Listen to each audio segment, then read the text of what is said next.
So as you can hear, I'm in Washington State and we have what's called an atmospheric tsunami rolling in. That means lots of wind and rain. But today I want to show you how to make your own resin solder flux. I'll show you how. It's only an 8-minute video, so stay tuned. So this is where I get most of my resin, from this resin tree. It looks like deer have been rubbing their antlers on it, but this has got good stuff here. It's not raining today, that's why I'm coming out to my resin tree. And we'll get some collected up here. I don't think it's going to take long to get as much as we need. So I'm back from collecting the pitch. This is all dirty pitch. That's not going to be a problem. I'll show you how to take care of it. What we're going to need is a bottle to put it in, and this happens to be one of those travel bottles. So I got plenty enough in 5 minutes that I can put into this bottle, and then we'll put the alcohol on it and let it sit and steep. 24 hours. I'll check it here in about 6 hours, but we'll go ahead and get this in the bottle. I don't have to show you how to do that, do I? Oh, I didn't think so. There we go. I've got the isopropyl. That's what this heat is. It says so right on the back. In my carry-on size for the airport. Does it leak? Yeah, I guess not. That's a good thing. But we're going to let this sit for 24 hours and let the resin go ahead and melt into that isopropyl heat. And we'll get back with you on that one. So one thing I did want to add about using the heat instead of isopropyl alcohol that would be like in your medicine cabinet. This is $2, and the isopropyl in your medicine cabinet is about $8. So both of the alcohols, neither one of them are good for you, but this one's a heck of a lot cheaper. Well, it's been 6 hours, and you see all the junk in there. I knew this was dirty stuff. Got pine needles and everything, but I'll show you how to take care of that. It looks like 6 hours is enough to get that all melded down to where all the solids are ready to leave in the filter. So I've got a little container here. It's clear so you can kind of see what's going on, but I need a filter. I think I'll just take the lid off and pour it all because I want to use this container when we're all done. But this is heat mixed with the sap from a pine tree. And as you can see, we're filtering down through. All we're doing is getting them big particles. And it looks like there's lots of them. I'll rinse that out with some alcohol. But basically, that was the procedure. Oh yeah. So I'm washing that bottle out. No sense wasting it. I'll go ahead and put it with the pine pitch that I didn't put in the bottle to mix.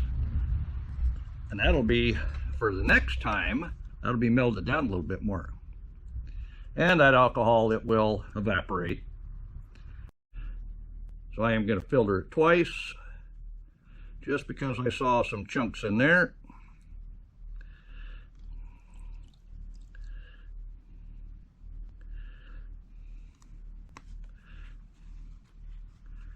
We'll be careful this time not to let anything drop into that.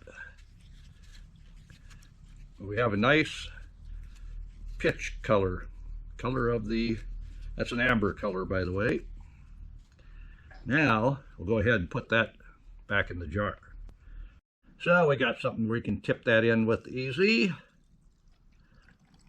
Oh yeah. And by the feel of that I spilled on my hands, it's very resiny. In other words, it's pitchy. That's just what we want.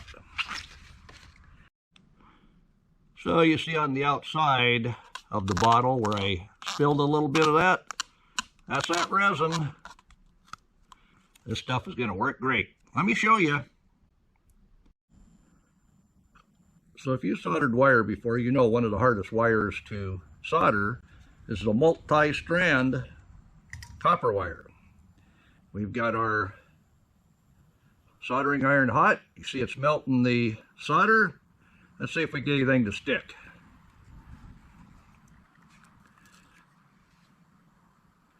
This is just lead and tin solder, no resin in it. As you can see, it's doing it, but only on the side that it's touching. It isn't really melting in. So I'll go ahead and cut that off, and we'll try that with the resin on it.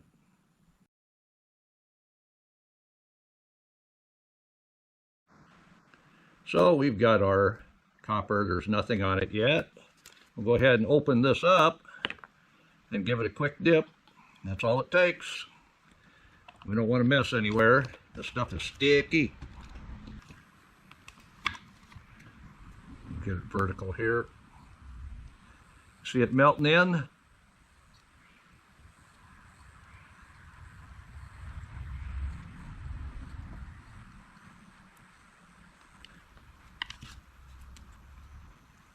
Get a little bit more solder going on there. We lose a lot of heat in that soldering iron when it touches that, or when it touches that big chunk of copper. So in review, that pitch from that tree, we cleaned it, filtered it, put it in the bottle,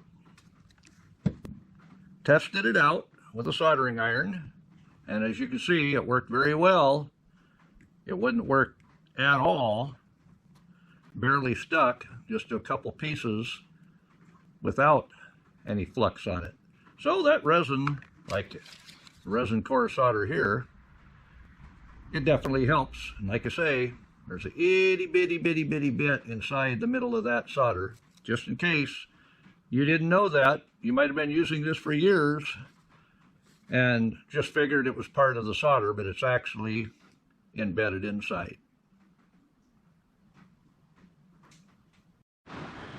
So when you make big money at YouTube like I do, you splurge and you buy something like this. Oh yes, I got this at Amazon dumpster store. This was a return, but this is a mat that you would put down and you can solder on, and it doesn't suck the heat away from your project. It doesn't let your table get burned either. I'm telling you, when you make big bucks like I do, you got to keep yourself with the right tools.